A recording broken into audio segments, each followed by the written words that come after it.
Hello friends, स्वागत है आपका हमारे YouTube channel UP PCS capsule में। आई होप आप सभी अच्छे होंगे, आपकी तैयारी अच्छी चल रही होगी। मेरा नाम है अभिषेक डंडरियाल और आप सभी को पता है हम अपने इस चैनल के माध्यम से यूपी SSC 1 दरोगा की मुख्य परीक्षा के सिलेबस को टॉपिक बाय टॉपिक कवर कर रहे हैं। तो उसी संबंध में मैंने टॉपिक 22 का 2 पार्ट में वीडियो बनाया था। पार्ट 1 में हमने फॉरेस्ट कंजर्वेशन, ठीक है, फॉरेस्ट कंजर्वेशन के बारे में बात की थी, क्योंकि टॉपिक में 2 सब टॉपिक है आपके, एक फॉरेस्ट कंजर्वेशन है और एक वाइल्ड लाइफ या वन्य जीवों का संरक्षण है। तो इस वाले पार्ट में हम वाइल्ड लाइफ कंजर्वेशन की बात करेंगे, ठीक है,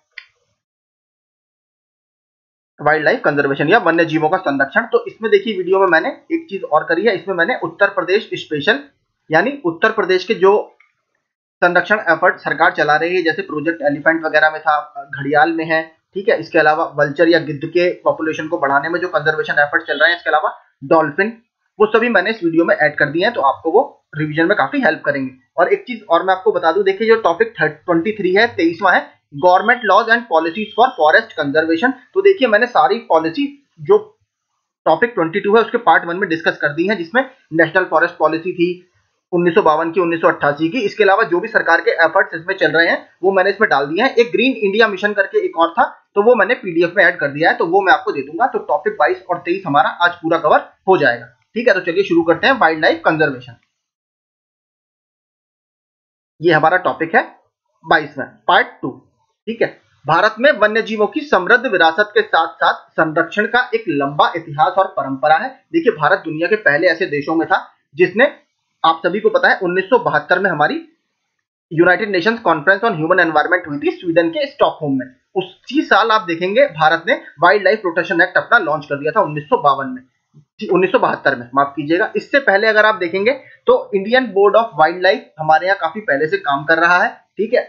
और अगर देखें तो prevention of cruelty to animals, वो हमारे यहाँ 1960 में अधिनियम बना दिया गया था, ठीक है। तो कई सारे हमारे जो इनिशिएटिव्स थे वो काफी पुराने हैं, तो भारत सरकार ने शुरू से ही इस पर काफी अच्छे से काम करना शुरू किया था, लेकिन फिर भी देखिए कुछ ना कुछ कमियां रही, तो धीरे धीरे सरकार ने इसको इंप्रूव करने की कोशिश की।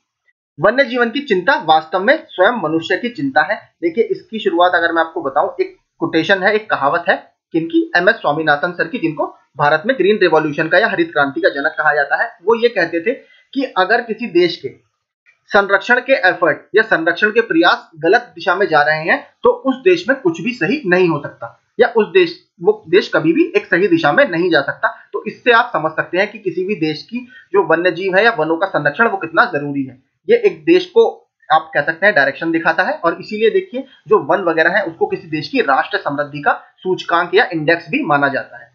जीवन के सभी रूप, मानव, पशु और पौधे आपस में इतने घनिष्ठ रूप से जुड़े हुए हैं कि एक में अशांति दूसरे में असंतुलन को जन्म देती है। देखिए ये कहा भी जाता है, अगर आपने पढ़ा हो तो ये बोला जाता है कि एक तरह से अगर आप प्रकृति को थ्रेट देते हैं या प्रकृति का नुकसान, वो मानव अस्तित्व का ही नुकसान है। यानी अगर आपकी प्रकृति को खतरा होगा तो वो मानव अस्तित्व के लिए या पूरी मानव सभ्यता के लिए खतरा माना जाता है।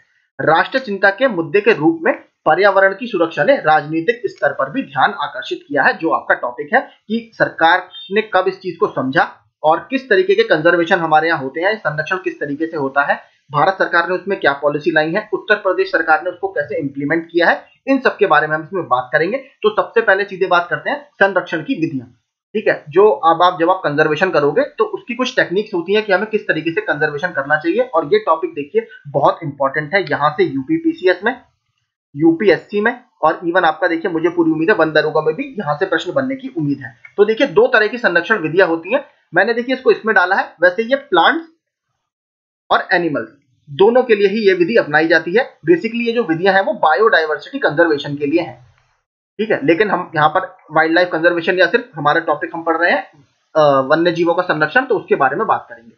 स्थानिक संरक्षण या इन सीटू कंजर्वेशन और गैर स्थानिक संरक्षण यानी एक्स सीटू कंजर्वेशन।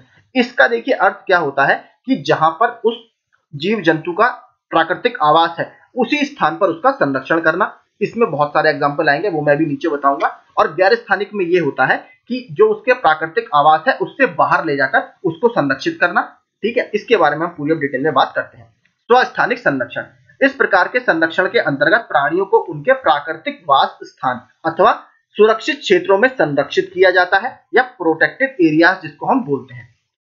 संरक्षित क्षेत्र भूमि या समुद्र के वे क्षेत्र होते हैं, या तो देखिए वो लैंड इकोसिस्टम हो सकता है आपका, या वो आपका मरीन या समुद्री इकोसिस्टम हो सकता है, जो संरक्षण के लिए समर्पित है तथा जैव विविधता को बनाए रखते हैं, यानी बायोडायवर्सिटी को बनाए रखते हैं। जैव विविधता के स्वस्थानीय या स्वस्थानिक संरक्षण में जैव मंडल रिजर्व यानी बायोस्फीयर रिजर्व, राष्ट्रीय उद्यान यानी नेशनल पार्क, वन्यजीव अभ्यारण्य यानी वाइल्ड लाइफ सेंचुरीज, इसके अलावा टाइगर रिजर्व भी इसमें आते हैं। और अगर आप कुछ कुछ देखेंगे तो कंजर्वेशन रिजर्व वगैरह और कम्युनिटी रिजर्व वगैरह भी इसके एक अच्छे एग्जाम्पल हैं। ठीक है, तो ये सब इसमें आते हैं। जैसे नेशनल पार्क आपके हो गए, वन्यजीव अभ्यारण्य हो गए, तो वो इन सिटू कंजर्वेशन का एग्जाम्पल है। देखिए एग्जाम में आपसे प्रश्न ऐसे ही पूछेगा, वो आपको 4 ऑप्शन दे देता है कि इसमें से कौन से इन सिटू संरक्षण के एग्जाम्पल हैं या एक्स सिटू संरक्षण के एग्जाम्पल हैं, तो मैंने आपको नीचे बता दिए। आगे देखते हैं गैर स्थानिक संरक्षण। ये अब काफी ज्यादा इसका रोल बढ़ता जा रहा है, क्योंकि आपको पता है कुछ जीव जंतु जो है वो विलुप्ति की कगार पर पहुंच गए हैं, तो उसका संरक्षण आप कैसे करोगे, ये उसी का एग्जाम्पल है।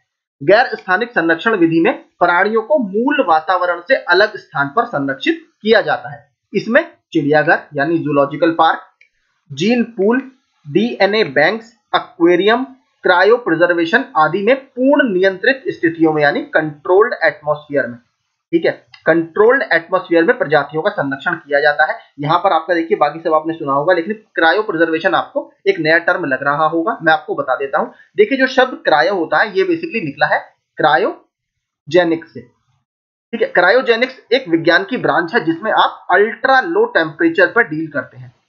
अल्ट्रा लो टेम्परेचर का अर्थ है जिसमें माइनस में आप -150, -110 इस तरह के जो टेम्परेचर होते हैं, जब किसी मैटर को आप इतने लो टेम्परेचर पर डील करते हैं, उसको बोला जाता है क्रायो प्रिजर्वेशन, सॉरी क्रायोजेनिक्स। और प्रिजर्वेशन का मतलब क्या होता है, तो किसी चीज को संरक्षित करना।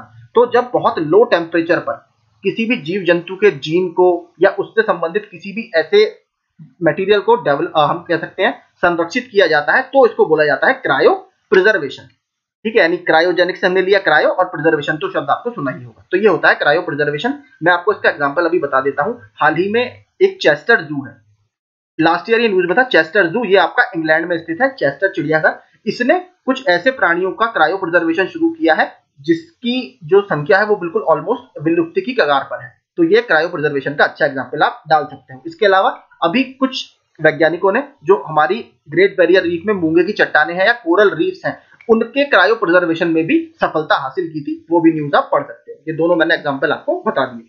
अब देखते हैं आगे गैर स्थानिक संरक्षण की विधियां। मैंने आपको बताया ये काफी इस समय पॉपुलर हो रहा है, क्योंकि देखिए प्राकृतिक आवास आपको पता है किसी भी देश का क्षेत्रफल लिमिटेड होता है, तो आप उस क्षेत्र को कभी भी एक लिमिट से ज्यादा नहीं बढ़ा सकते। और जिस हिसाब से भारत की जनसंख्या बढ़ रही है, उस हिसाब से वनावरण भारत का धीरे धीरे कम, मतलब बढ़ने की कगार पर तो है, लेकिन जो जीव जंतु है वो कहीं ना कहीं उनकी संख्या लगातार कम हो रही है विभिन्न एक्टिविटीज के कारण। तो गैर स्थानिक संरक्षण की विधियां इसलिए काफी इंपॉर्टेंट हो जाती हैं। गैर स्थानिक संरक्षण रणनीतियों में निम्नलिखित विधियां शामिल हैं। पहला, प्राणी उद्यान या जूलॉजिकल गार्डन। जीन का संरक्षण यानी कंजर्वेशन ऑफ जीन। हम सभी को पता है ग्रुप ऑफ जीन्स जो होता है आपका, ग्रुप ऑफ जीन्स, ठीक है, इसको बोला जाता है जीनोम। आपने सुना होगा जीनोम एडिटिंग वगैरह शब्द, ठीक है। तो जीनोम जो शब्द है वो ग्रुप ऑफ जीन्स को बोला जाता है। तो अलग अलग जीन्स के ग्रुप को इस जीन्स के संरक्षण में या कंजर्वेशन ऑफ जीन्स टेक्निक में रखा जाता है। इसके बाद आते हैं आपके डीएनए बैंक, तो ये काफी इंपॉर्टेंट है। जीन बैंक की बात हम यहाँ पर करेंगे पूरा स्पेशली, क्योंकि ये टॉपिक काफी इंपॉर्टेंट है। इसीलिए देखिए जूलॉजिकल गार्डन के बारे में मैं थोड़ा सा आपको और बता देता हूँ। जो सेंट्रल जू अथॉरिटी है हमारी, ठीक है, ये एक पूरी संस्था है, केंद्रीय चिड़ियाघर प्राधिकरण, जो कि हमारे जूलॉजिकल गार्डन है या जूलॉजिकल पार्क को देखती है। इसकी स्थापना 1992 में की गई है। वाइल्ड लाइफ प्रोटेक्शन एक्ट हमारा जो था 1972 का, ठीक है, उसमें ही संशोधन किया गया 1992 में, और वाइल्ड लाइफ प्रोटेक्शन एक्ट में एक पूरा नया चैप्टर जोड़ा गया है जो सेंट्रल जू अथॉरिटी या केंद्रीय चिड़ियाघर प्राधिकरण से संबंधित है। तो अगर आपसे पूछे इसकी स्थापना कब हुई है, 1992 में हुई है, और इसका जो प्रावधान है वो कौन से एक्ट में है, वो वाइल्ड लाइफ प्रोटेक्शन एक्ट 1972 में है। प्राणी उद्यान से ही देखिए मैं आपको कुछ स्पेशल चीजें बता देता हूँ, काफी इंपॉर्टेंट है। भारत में अगर बात करें पेंगोलिन, आपने सुना होगा पेंगोलिन, ठीक है, अभी हाल ही में पेंगोलिन दिवस भी मनाया गया था। तो भारत में पेंगोलिन का एकमात्र संरक्षण जो केंद्र है या संरक्षण पार्क है वो है नंदनकनन जूलॉजिकल पार्क। नंदन, मैं लिख देता हूं, नंदनकनन जूलॉजिकल पार्क आपका ये है आपके उड़ीसा में, ठीक है। इसके अलावा पीकॉक या मोर जो हमारा राष्ट्रीय पक्षी है उसके संरक्षण के लिए भी मैंने उस दिन क्वेश्चन डाला था, एक है बांकापुरा, ठीक है, और एक है आपका चूलानूर, ठीक है, चूलानूर यहाँ पर आपके कंजर्वेशन सेंटर्स बनाए गए हैं। तो इस तरीके से कंजर्वेशन सेंटर जूलॉजिकल पार्क्स में बनाए जाते हैं। पेंगोलिन वाला काफी इंपॉर्टेंट है क्योंकि ये भारत में पेंगोलिन से संबंधित एकमात्र कंजर्वेशन सेंटर है नंदनगनन जू में, जो कि उड़ीसा में स्थित है। ठीक है, तो ये हमारा ब्रीफ हो गया। अब बात करते हैं जीन बैंक्स की। आखिर जीन बैंक्स क्या होते हैं? आनुवांशिक संसाधनों का गैर स्थानिक संरक्षण जीन बैंकों एवं बीज बैंकों द्वारा किया जाता है। ये प्लांट्स वगैरह के लिए है, इस पर फोकस मत कीजिए क्योंकि हम इसमें एनिमल्स की बात कर रहे हैं।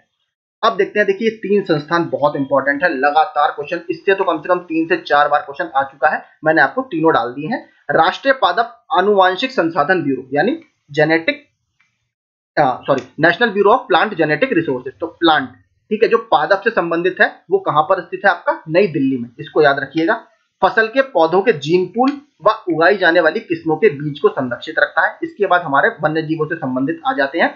दूसरा कौन सा है? राष्ट्रीय पशु आनुवांशिक संसाधन ब्यूरो यानी national bureau for animal genetic resources, जो आपके एनिमल के जीन वगैरह को संरक्षित रखता है। ये कहां पर स्थित है?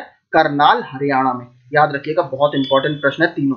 पालतू पशुओं के आनुवांशिक पदार्थ का रखरखाव करता है। तीसरा, राष्ट्रीय मत्स्य आनुवांशिक संसाधन ब्यूरो या national bureau of fish genetic resources, ठीक है, ऊपर वाला एनिमल से था, सबसे ऊपर वाला प्लांट से संबंधित है, ये आपके मछली या फिश से संबंधित है।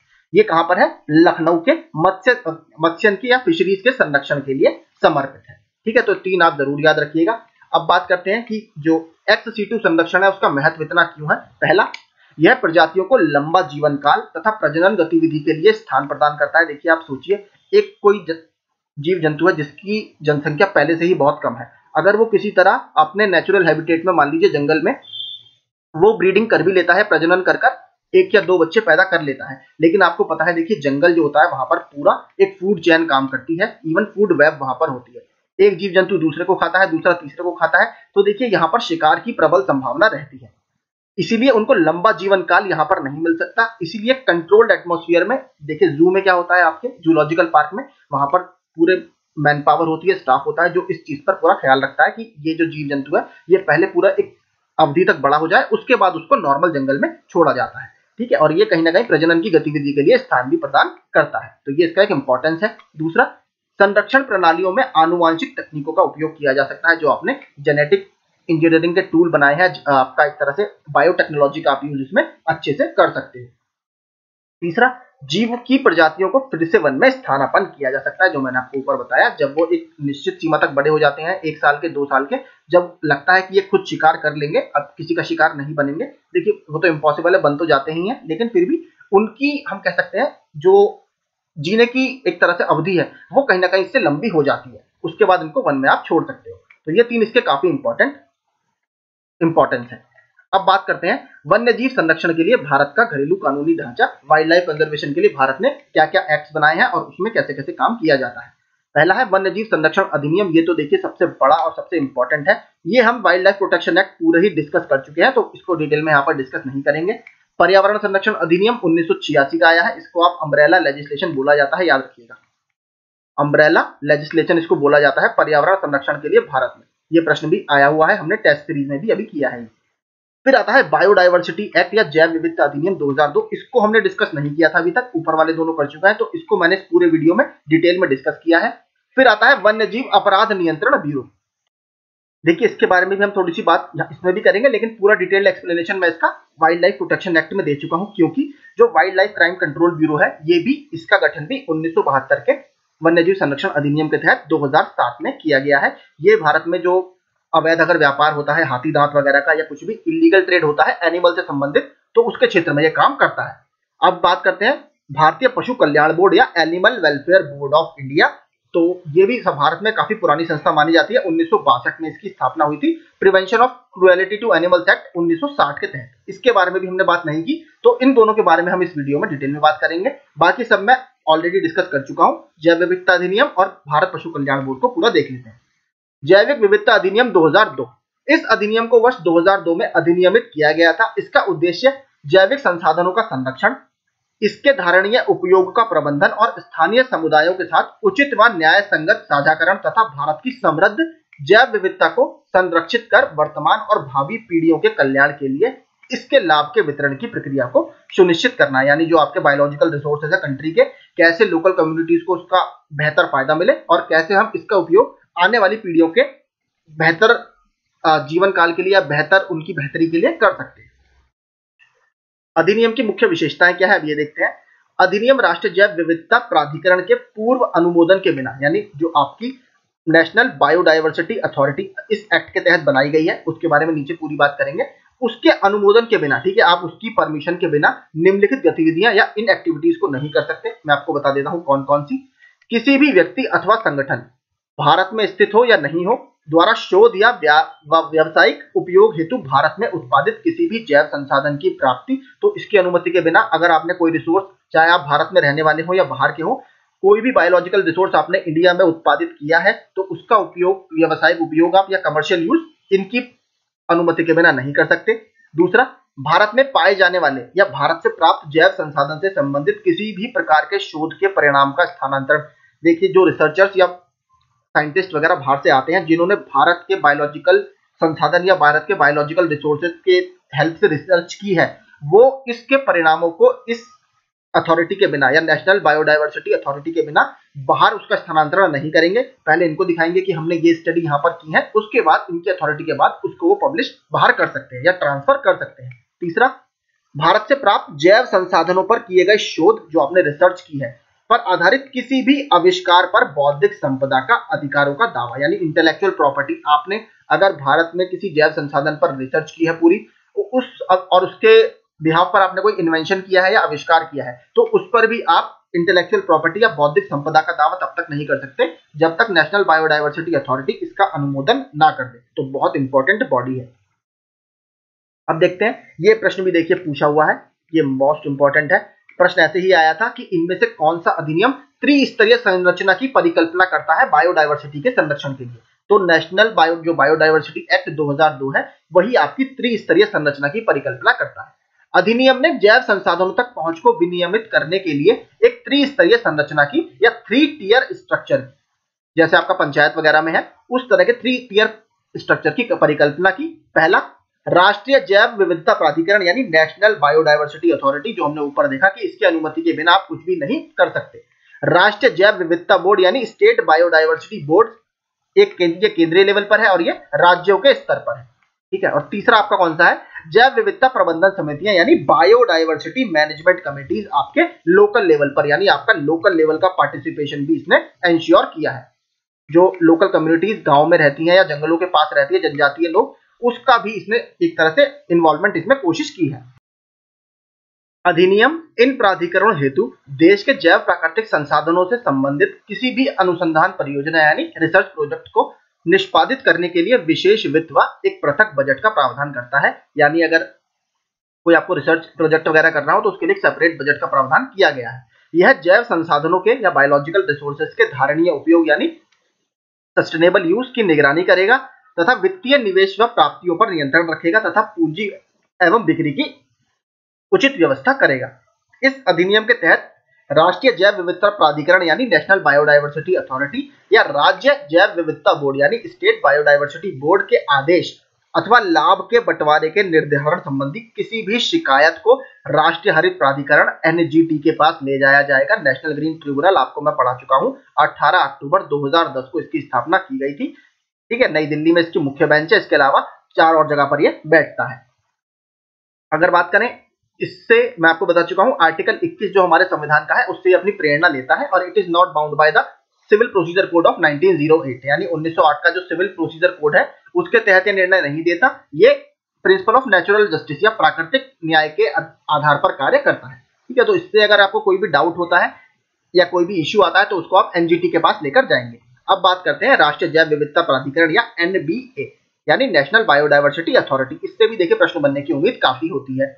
भारत में जैव विविधता अधिनियम 2002 को लागू करने के लिए केंद्र सरकार द्वारा वर्ष 2003 में राष्ट्रीय जैव विविधता प्राधिकरण या नेशनल बायोडायवर्सिटी अथॉरिटी की स्थापना की गई थी। यह एक वैधानिक निकाय है जो जैव संसाधनों के संरक्षण एवं धारणीय उपयोग के मुद्दे पर भारत सरकार के लिए विनियामक एवं सलाहकार संबंधी या तो रेगुलेटरी और आपका एडवाइजरी संबंधी या एडवाइजरी रिलेटेड कार्य करता है। इसका मुख्यालय कहां पर है, चेन्नई तमिलनाडु में स्थित है। इसको याद रखिएगा, इससे भी काफी प्रश्न बनते हैं। आगे देखते हैं। अब देखिए काफी इंपॉर्टेंट है, इसी देखिए अभी हाल ही में ये 3 साइट्स ऐसी हैं जो लगातार न्यूज में बनी हुई हैं, और ये है, इसकी इंग्लिश में बोलते हैं इसको बायोडायवर्सिटी हेरिटेज साइट। ठीक है, heritage site, biodiversity heritage sites इनको बोला जाता है। और ये जो नेशनल बायोडायवर्सिटी एक्ट है हमारा 2002 का, उसके तहत ही ये डिक्लेयर किए जाते हैं। तो इसके बारे में बात कर लेते हैं। जैव विविधता अधिनियम 2002 की धारा 37 के तहत स्थानीय निकायों के परामर्श से या local communities and local bodies के परामर्श से राज्य सरकारें जैव विविधता के क्षेत्रों को जैव विविधता विरासत स्थल यानी बायोडायवर्सिटी हेरिटेज साइट्स के रूप में अधिसूचित कर सकती हैं। 3 लगातार न्यूज में है, और जिसमें से 2 तो बहुत इंपॉर्टेंट है इस साल के लिए, मैं आपको अभी बता देता हूं क्यों। तमिलनाडु सरकार ने हाल ही में मदुरई जिले के अरट्टापट्टी, ये बेसिकली अरिट्टापट्टी है, माफ कीजिए, अरिट्टापट्टी और मीनाक्षीपुरम गांवों को राज्य में पहली जैव विविधता विरासत स्थल घोषित किया है। तो ये तमिलनाडु के पहले जैव विविधता या बायोडायवर्सिटी हेरिटेज साइट्स है, और इसकी अधिसूचना भी जारी राज्य सरकारों द्वारा कर दी गई, जो ऊपर बात की गई थी। अरिट्टापट्टी और मीनाक्षीपुरम याद रखिएगा तमिलनाडु में है। इसके बाद यायात्सो, ठीक है, यायात्सो 4820 मीटर की ऊंचाई पर स्थित अपनी खूबसूरत झील के लिए पक्षियों के स्वर्ग के रूप में जाना जाता है, को लद्दाख की पहली जैव विविधता विरासत स्थल। ठीक है, ये भी 2 यानी हमारे लिए, क्यों मैं कह रहा था काफी इंपॉर्टेंट है, क्योंकि दोनों अपनी अपनी यूनियन टेरिटरी और अपने राज्य की पहली बायोडायवर्सिटी हेरिटेज साइट है। तमिलनाडु में कौन सी है? अरिट्टापट्टी मीनाक्षीपुरम। लद्दाख में कौन सी है? यायात्सो। इसको विरासत स्थल के रूप में प्रस्तावित कर दिया गया है, लद्दाख की पहली होगी। इसके बाद हाल ही में भी देखिए, इसी हफ्ते की ये न्यूज है, ठीक है, उड़ीसा ने गंधमर्दन हिल को जैव विविधता विरासत स्थल घोषित कर दिया है। ठीक है, तो 3 आप प्लीज याद कर लीजिएगा, करंट के परिप्रेक्ष्य में भी काफी इंपॉर्टेंट है। इसके अलावा देखिए पूरी नीचे मैंने लिस्ट आपको दे दी है। इस लिस्ट में जितने भी जैव विविधता विरासत स्थल घोषित किए गए हैं उन सभी के बारे में बात की गई है, और उत्तर प्रदेश में एकमात्र जैव विविधता विरासत स्थल है, वो मैं आपको दिखा देता हूं। यहां पर आप देख सकते हैं, घड़ियाल पुनर्वास केंद्र, लखनऊ, उत्तर प्रदेश। ठीक है, कुकरेल वगैरह में जो मौजूद है आपने पढ़ा होगा। ठीक है, कुकरेल में ये स्थित है। इसके बारे में भी आगे पूरी बात करेंगे जब हम प्रोजेक्ट क्रोकोडाइल या मगरमच्छ जो प्रजनन अभियान था भारत में 1975 में जो शुरू हुआ था, उसके बारे में बात करेंगे। तो टोटल ये साइट है, आप इसको पूरा देख लीजिएगा। ऊपर वाली 3 काफी इंपॉर्टेंट है क्योंकि वो न्यूज में थी। लखनऊ की मैंने आपको बता दी, ये काफी इंपॉर्टेंट है, घड़ियाल पुनर्वास केंद्र। अब देखते हैं अगला टॉपिक, भारतीय पशु कल्याण बोर्ड, जो मैं आपको बता रहा था, animal welfare board of India, AWBI इसको बोला जाता है। 1962 में पशु क्रूरता निवारण कानून 1960 के खंड 4 के तहत भारतीय पशु कल्याण बोर्ड का गठन किया गया था। बोर्ड पशु कल्याण से संबंधित कानूनों का देश में सख्ती से अनुपालन सुनिश्चित करता है और इस कार्य से जुड़ी संस्थाओं की मदद करता है तथा केंद्र और राज्य सरकारों को इस संबंध में एडवाइस या परामर्श भी देता है। कानून के मुताबिक बोर्ड में टोटल 28 सदस्य हैं, जिसमें कुछ सांसद या मेंबर ऑफ पार्लियामेंट भी रहते हैं, जिसमें 4 लोकसभा से होते हैं और 2 राज्यसभा से होते हैं, ताकि कंटिन्यूअसली सरकार से इनका कांटेक्ट बना रहे कि भारत में एनिमल वेलफेयर या पशु कल्याण से संबंधित क्या स्थिति है। आपने देखा होगा बीच में बहुत इश्यू चला था जल्लीकट्टू का, ठीक है, जल्लीकट्टू वगैरह का, तो उसमें भी इसमें काफी बड़ा रोल प्ले किया था। बोर्ड का उद्देश्य है कि मनुष्यों को छोड़कर सभी प्रकार के जीवों को पीड़ा से बचाव करना। सरकार ने भारतीय पशु कल्याण बोर्ड का मुख्यालय चेन्नई तमिलनाडु से हटाकर हरियाणा के फरीदाबाद जिले के बल्लभगढ़ में स्थानांतरित कर दिया है। तो पहला इसका मुख्यालय चेन्नई में था, अब अगर आपसे पूछे तो हरियाणा के बल्लभगढ़ में है, याद रखिएगा। ठीक है, बल्लभगढ़ में स्थित है। अब बात करते हैं वन्यजीव अपराध नियंत्रण ब्यूरो या wild life crime control bureau. इसका गठन मैं आपको बता चुका हूं, 1972 के अधिनियम के तहत ही किया गया है। भारत सरकार ने वन्यजीव संरक्षण अधिनियम 1972 में संशोधन करके 6 जून 2007 को एक वैधानिक निकाय वन्यजीव अपराध नियंत्रण ब्यूरो का गठन किया। यह ब्यूरो अधिनियम के कार्यान्वयन में राज्य सरकार के प्रयासों को बढ़ाएगा, यानी स्टेट जो है उसकी हेल्प करेगा। वन्यजीव संरक्षण अधिनियम वाइल्ड लाइफ प्रोटेक्शन एक्ट 1972 की धारा 38Z, ये याद रखिएगा, आपसे पूछ सकता है। इसके तहत ब्यूरो को विभिन्न कार्य के लिए अधिकृत किया गया है। नीचे मैंने लिख दिया, अगर आपको डिटेल में इसको पढ़ना है, इसके कार्य क्या क्या है, तो आप मेरा वाइल्ड लाइफ प्रोटेक्शन एक्ट 1972 वाला वीडियो भी देख सकते हैं और आप PDF भी पढ़ सकते हैं। अगला देखते हैं, अब बात करते हैं कुछ प्रजाति विशिष्ट संरक्षण कार्यक्रम। ठीक है, मैंने पूरी टेबल दे दी है, आपके रिवीजन में आपको बहुत हेल्प करेगा और ये मैचिंग वगैरह में बहुत आते हैं। ठीक है, इसलिए इस टेबल को अच्छे से पढ़िएगा, सब मत पढ़िएगा, कुछ इंपॉर्टेंट है उन्हें जरूर पढ़िएगा।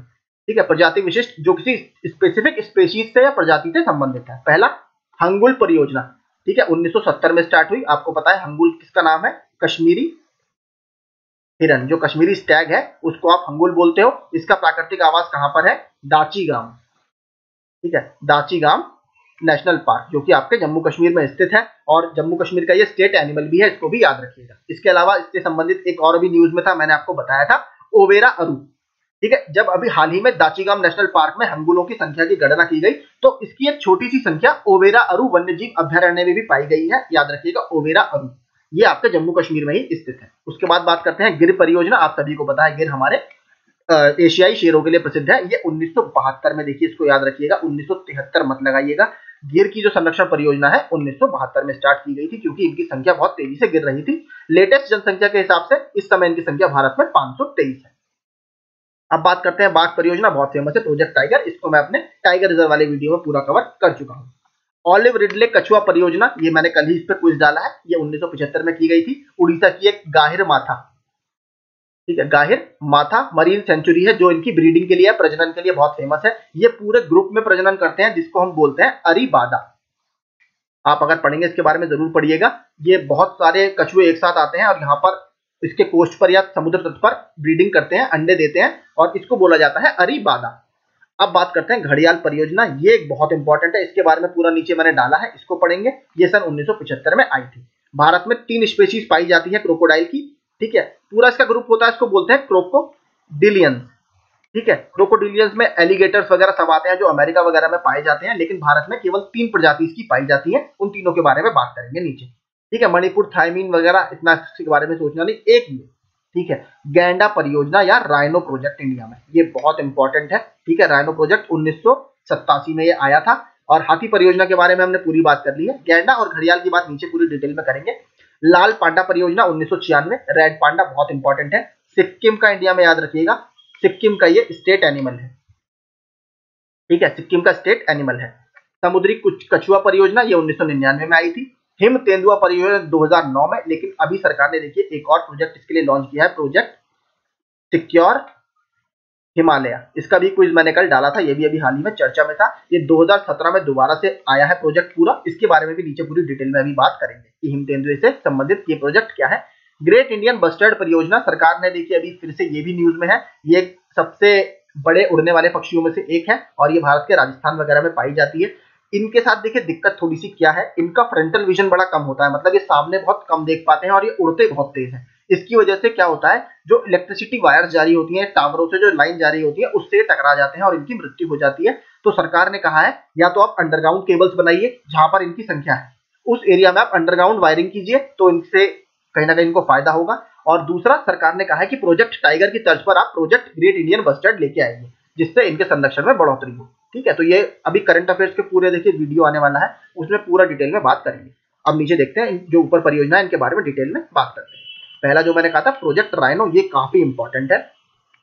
इसे 1987 में असम के काजीरंगा वन्यजीव अभ्यारण्य में एक सींग वाले गैंडों को विलुप्त होने से बचाने के लिए लॉन्च किया गया था। तो देखिए इसमें क्या था, असम के काजीरंगा में सबसे ज्यादा कंसंट्रेशन या सबसे ज्यादा सांद्रता अभी भी इसकी पाई जाती है। और इसमें बात की गई थी कि असम के काजीरंगा से निकालकर 7 अलग अलग साइट्स इसमें बनाई गई कि इन साइट्स पर आप इसको ट्रांसफर कीजिए ताकि इनका हैबिटेट बढ़े।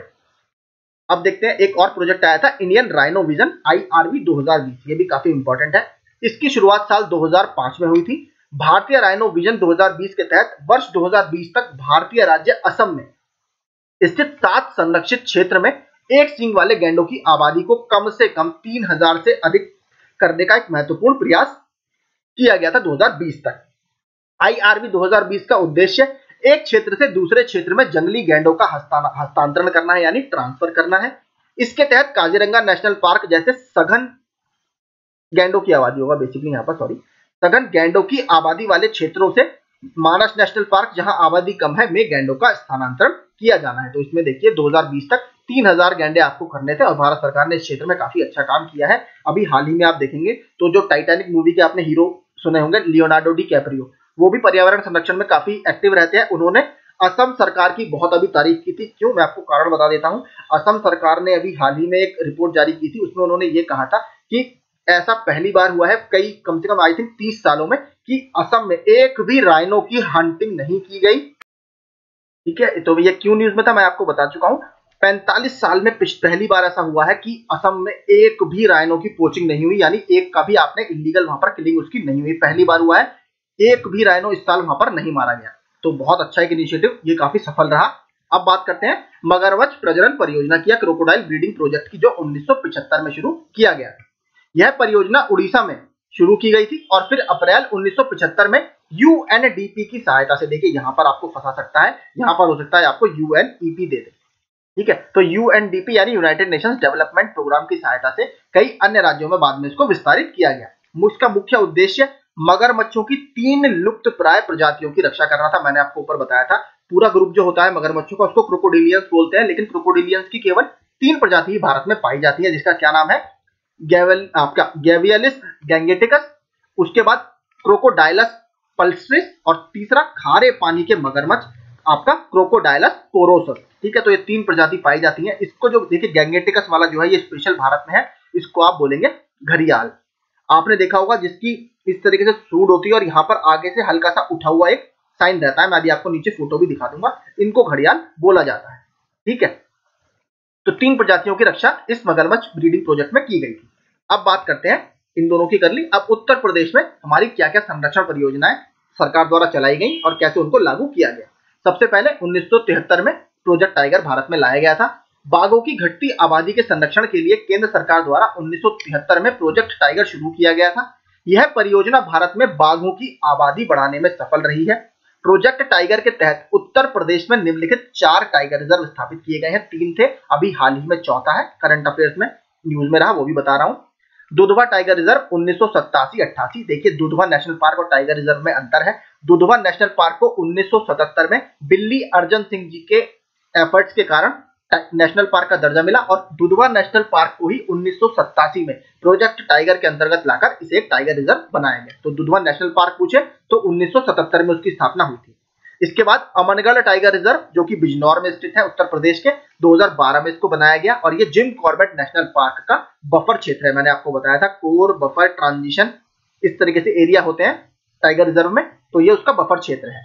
अब बात करते हैं तीसरा, पीलीभीत टाइगर रिजर्व 2014-15 में, ये भी न्यूज में था। 2020 में मैं आपको बता चुका हूं, एक अवार्ड दिया जाता है TX2 अवार्ड, जो अपने संरक्षित क्षेत्र में टाइगर रिजर्व संख्या दुगनी कर लेता है, यानी टाइगर इंटू 2 संख्या दुगनी कर लेता है, उनको अवार्ड दिया जाता है। 2020 में इसको अवार्ड दिया गया है। और अगर 2022 की बात करें, 2022 में भी भारत के एक टाइगर रिजर्व को यह मिला है, तमिलनाडु का सत्यमंगलम टाइगर रिजर्व, STR में लिख देता हूं खाली, सत्यमंगलम टाइगर रिजर्व, ठीक है। इसको ये अवार्ड 2022 में दिया गया है। अब बात करते हैं करंट अपडेट्स की।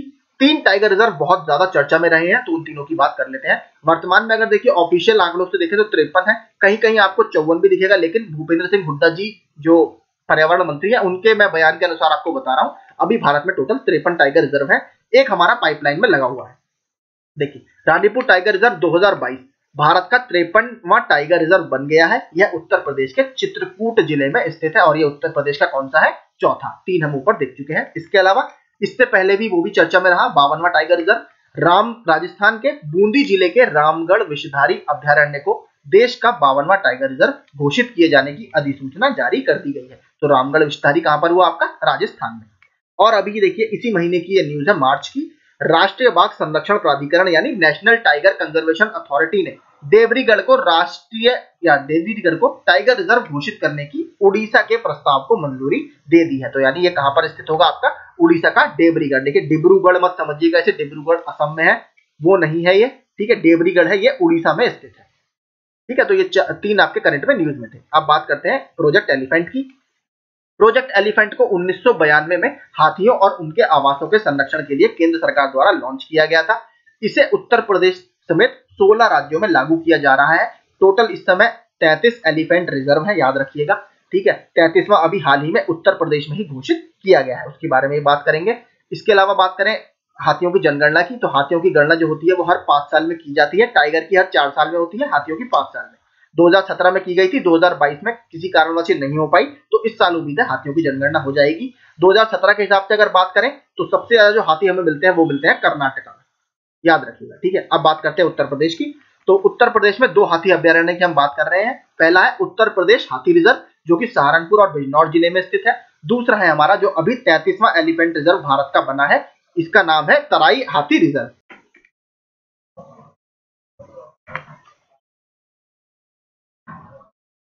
कहां से आते हैं यार, कौन है ये? एक वीडियो नहीं बनाना।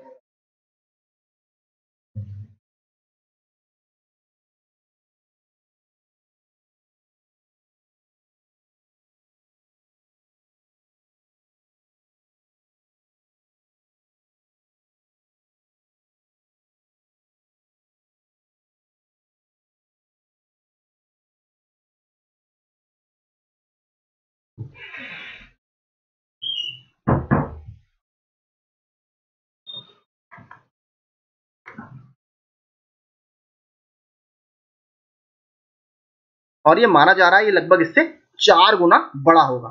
ठीक है, कहां पर आपके 4 राज्यों में स्थित हो, 4 जिलों में स्थित होगा, लखीमपुर खीरी, बहराइच, पीलीभीत और शाहजहांपुर। तो ये आपका काफी बड़ा एलिफेंट रिजर्व होने वाला है। ये 33वां है। इससे पहले 2 और चर्चा में है, दोनों के बारे में बता देता हूं। इसी साल चर्चा में रहे हैं 2022 में। ठीक है, एक है तमिलनाडु का अगस्त्यमलाई, ये भी अभी हाल ही में एलिफेंट रिजर्व घोषित किया गया है। इसके अलावा एक छत्तीसगढ़ में है लेमरू एलिफेंट रिजर्व। ठीक है, ये आपका छत्तीसगढ़ में है, इसको भी याद रखिएगा। ठीक है, तो यही आपके प्रोजेक्ट एलिफेंट से हो गया। अब बात करते हैं प्रोजेक्ट डॉल्फिन की। प्रोजेक्ट डॉल्फिन केंद्र सरकार ने प्रोजेक्ट टाइगर की तर्ज पर प्रोजेक्ट डॉल्फिन लॉन्च करने के लिए, सॉरी ये यहाँ पर नहीं होगा, केंद्र सरकार ने प्रोजेक्ट टाइगर की तर्ज पर प्रोजेक्ट डॉल्फिन लॉन्च करने की घोषणा की है। इसका उद्देश्य नदी और समुद्री डॉल्फिन दोनों के संरक्षण के लिए होगा। गंगा के डॉल्फिन को शिकार की जांच करने और संरक्षणों के प्रयास को बढ़ावा देने के लिए 1986 में वन्यजीव संरक्षण अधिनियम की पहली अनुसूची में सूचीबद्ध किया गया था। तो यानी वाइल्ड लाइफ प्रोटेक्शन एक्ट 1972 में जो अनुसूचियां हैं 6 हैं, उसमें पहले में आपको पता है सबसे ज्यादा प्रोटेक्शन मिलता है, उसी में ये लिस्ट है। ये भी याद रखिएगा, 1986 में इसको लिस्ट किया गया। इसके अलावा इससे संबंधित कुछ फैक्ट्स बता देता हूं। 2009 में इसको भारत का राष्ट्रीय जलीय पशु या नेशनल एक्वेटिक एनिमल घोषित किया गया है, 2009 में, याद रखिएगा। अगला घड़ियाल संरक्षण, ये भी बहुत इंपॉर्टेंट है। घड़ियाल संरक्षण परियोजना मगरमच्छ, ठीक है, भारत में 1975 में मगर और खारे पानी के मगरमच्छ के रूप में जाने जाने वाली मगरमच्छों की 3 देशी प्रजातियों के संरक्षण के लिए शुरू की गई थी। मैंने आपको बताया कई सारी प्रजाति होती है, लेकिन भारत में 3 पाई जाती है। ठीक है, घड़ियाल हो गया, मगर हो गया और खारे पानी का मगरमच्छ यानी सॉल्ट वाटर क्रोकोडाइल। घड़ियाल मीठे पानी के मगरमच्छ की प्रजाति है, यानी ये फ्रेश वाटर में आपको मिलेगा। चंबल नदी इसका सबसे महत्वपूर्ण निवास स्थान है और यहाँ की 75% से अधिक आबादी निवास करती है। यानी घड़ियाल की अगर बात करें भारत में तो 75% से ज्यादा आबादी आपको कहाँ मिलेगी? चंबल नदी में। गिरवा और घाघरा नदियों में भी कुछ घड़ियाल आबादी है। गिरवा देखिए उत्तर प्रदेश के कतरनिया घाट जो वाइल्ड लाइफ सेंचुरी है वहां से निकलती है, तो वहां पर भी इसकी कुछ प्रजातियां आपको देखने के लिए मिलेंगी। संरक्षण के प्रयासों को बढ़ावा देने के लिए राष्ट्रीय चंबल नदी अभ्यारण्य उत्तर प्रदेश, मध्य प्रदेश और राजस्थान के ट्री जंक्शन पर यानी ट्राई जंक्शन पर और कतरनिया घाट वन्यजीव अभ्यारण्य जिसमें गिरवा नदी मैं आपको बता रहा हूं यहां पर स्थापित किए गए। तो उत्तर प्रदेश में भी ये नदी बहती है, वहां पर भी इसके संरक्षण के लिए काम किया गया। इसके बाद बात करते हैं कुकरेल लखनऊ में घड़ियाल संरक्षण और पुनर्वास केंद्र 1975 में स्थापित किया गया। इसने प्रजनन या कैप्टिव ब्रीडिंग के माध्यम से घड़ियाल के आबादी के पुनरुद्धार में काफी मदद की। और देखिए ये जो घड़ियाल पुनर्वास केंद्र है यही बायोडायवर्सिटी हेरिटेज साइट है उत्तर प्रदेश में एकमात्र। एक ही बायोडायवर्सिटी हेरिटेज साइट है उत्तर प्रदेश में, जैव विविधता विरासत स्थल है वो यही है। ठीक है, फोटो जो मैं आपको कह रहा था यहाँ पर देख लीजिए। ये होते हैं देखिए घड़ियाल जिसकी आगे हम कह सकते हैं मुंह पर वो हल्का सा उठा हुआ एक उभार रहता है। ये होते हैं मगर क्रोकोडाइल और ये होते हैं आपके सॉल्ट वाटर क्रोकोडाइल। ठीक है, ये तीनों का इसका स्टेटस दे रखा है। ठीक है, क्रिटिकली एंडेंजर्ड आपके घड़ियाल जो है इनकी संख्या सबसे कम है, तो ये क्रिटिकली एंडेंजर्ड है। वल्नरेबल, ये जो मगर क्रोकोडाइल है वल्नरेबल है और सॉल्ट वाटर क्रोकोडाइल ये आपका लीस्ट कंसर्न है, यानी इनकी संख्या अच्छी है, ये अभी ज्यादा इसको थ्रेटन नहीं किया गया। ठीक है, तो यही पूरा था। आगे देखते हैं। अब ये बात करते हैं गिद्ध संरक्षण की। देखिए गिद्ध संरक्षण पूरा मैं डिटेल में थोड़ा सा आपको फैक्ट अभी करंट अफेयर्स का वीडियो लेकर आ रहा हूं उसमें भी बताऊंगा, तब तक इसको यहाँ पर पूरा देख लेते हैं। गिद्ध जानवरों के शवों की सफाई कर पर्यावरण को स्वच्छ रखने में बहुत महत्वपूर्ण भूमिका निभाते हैं। उपयोग के कारण दक्षिणी एशिया में गिद्धों की आबादी में एक भारी गिरावट आई है। दक्षिण एशिया में गिद्धों की आबादी डाइक्लोफेनाक एक पशु चिकित्सा दवा, ये बेसिकली एक NSAID इसको बोला जाता है। यह non steroidal anti inflammatory drug, basically क्या था जो जानवर होते हैं मवेशी वगैरह उसमें एक दर्द निवारक के रूप में ये यूज की जाती है। ठीक है, लेकिन जब वो जानवर मर जाते थे तो जब गिद्ध उनको खाते थे तो गिद्ध इसको पचा नहीं पाते थे। ठीक है, तो गिद्धों के लिए बेसिकली ये हम कह सकते हैं नॉन डाइजेस्टिव थी, इसकी वजह से उसका कंसंट्रेशन इनमें बढ़ता जा रहा था और उनकी इसमें मौत होने लगी। ये इसका कारण था। 2013-14 की जनगणना के अनुसार उत्तर प्रदेश के 13 जिलों में लगभग 900 गिद्ध आपके पाए जाते हैं। उत्तर प्रदेश में निम्नलिखित गिद्ध संरक्षण अधिनियम गतिविधियां की जा रही है। कौन कौन सी? पहला, जटायु संरक्षण केंद्र।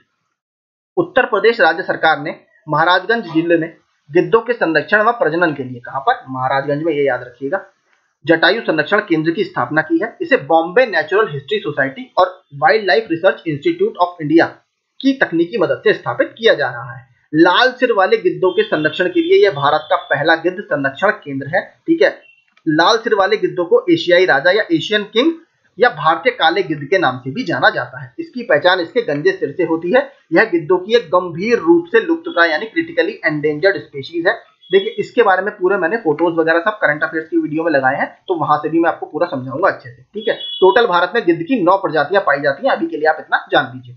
भारत में पहला गिद्ध संरक्षण केंद्र हरियाणा के पिंजौर में स्थापित किया गया था सन 2001 में, याद रखिएगा। ठीक है, ये भी हरियाणा के टेट में भी एग्जाम में आ चुका है प्रश्न। मैंने अपने टेलीग्राम ग्रुप में ये डाला था कि पहला गिद्ध संरक्षण केंद्र भारत में कहां बना है? हरियाणा के पिंजौर में।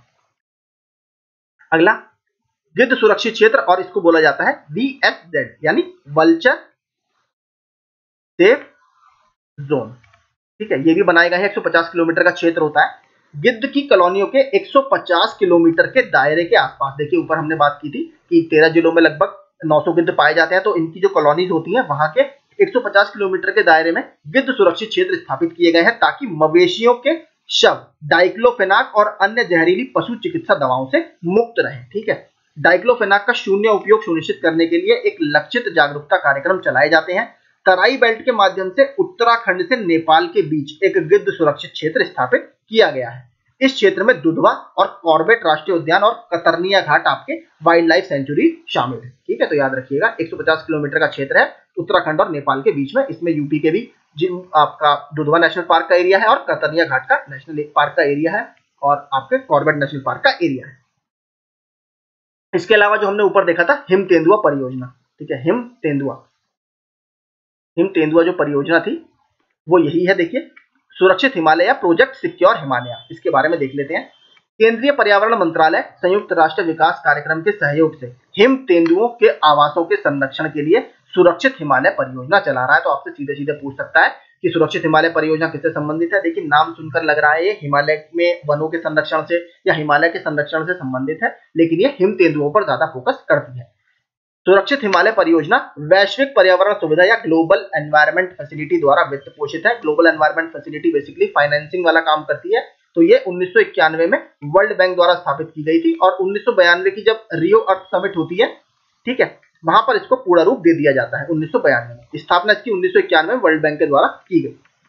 यह हिमालयी पारिस्थितिकी तंत्र के लिए एक परिदृश्य आधारित दृष्टिकोण को विकसित व कार्यान्वित करके हिम तेंदुए और उसके आवास के संरक्षण के लिए सरकार के प्रयासों का समर्थन करता है और निवास स्थान के क्षरण, संकटग्रस्त आजीविका और वन्य जीवों के अवैध व्यापार के प्रमुख मुद्दों को संबोधित करता है। इसे 2017 में लॉन्च किया गया था। आगे देखते हैं।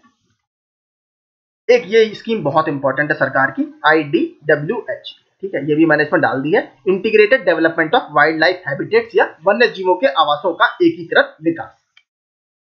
देश की प्रमुख और करिश्माई प्रजातियों को कई तरह के खतरों का सामना करना पड़ता है, जिसमें निवास स्थान के विनाश और अवैध वन्यजीव व्यापार से लेकर संरक्षित क्षेत्रों के बाहर वन क्षेत्र में कमी शामिल है। इन प्रजातियों की महत्वपूर्ण आबादी संरक्षित क्षेत्रों के बाहर मौजूद है, इसलिए इनका संरक्षण करना काफी इंपॉर्टेंट हो जाता है। 11वीं योजना अवधि 2007 से 12 के दौरान राष्ट्रीय उद्यानों और अभ्यारण्यों के विकास के लिए सहायता की तत्कालीन पर्यावरणीय और वन मंत्रालय की योजना का पुनर्निर्माण किया गया। देखिए, जो 2007 से 12 तक हमारी 11वीं पंचवर्षीय योजना थी, उसमें इस नाम से स्कीम चलती थी। जब इसको ज्यादा अच्छा इसके आउटपुट नहीं मिले तो सरकार ने इसको रेनोवेट किया और दोबारा इसका नाम बदलकर IDWH यानी वन्यजीव आवासों का एकीकृत विकास, इसके नाम से नई स्कीम को लॉन्च किया। इस स्कीम के 3 कंपोनेंट हैं, ठीक है। पहला, संरक्षित क्षेत्रों का समर्थन। इसमें क्या क्या होता है? अलग अलग राज्यों में सभी संरक्षित क्षेत्र या प्रोटेक्टेड एरिया उन क्षेत्रों को छोड़कर जो प्रोजेक्ट टाइगर के अंतर्गत आते हैं, इसके अलावा जो प्रोटेक्टेड एरियाज हैं वो इस स्कीम में सहायता के पात्र हैं। संरक्षित क्षेत्रों में राष्ट्रीय उद्यान, वन्यजीव अभ्यारण्य, संरक्षण रिजर्व और सामुदायिक भंडार शामिल है। संरक्षित क्षेत्रों के बाहर वन्य जीवों का संरक्षण। देखिए, प्रोटेक्टेड एरियाज में तो होता ही, आपको पता है, प्रोजेक्ट टाइगर, नेशनल पार्क, इस सब में तो होता ही है।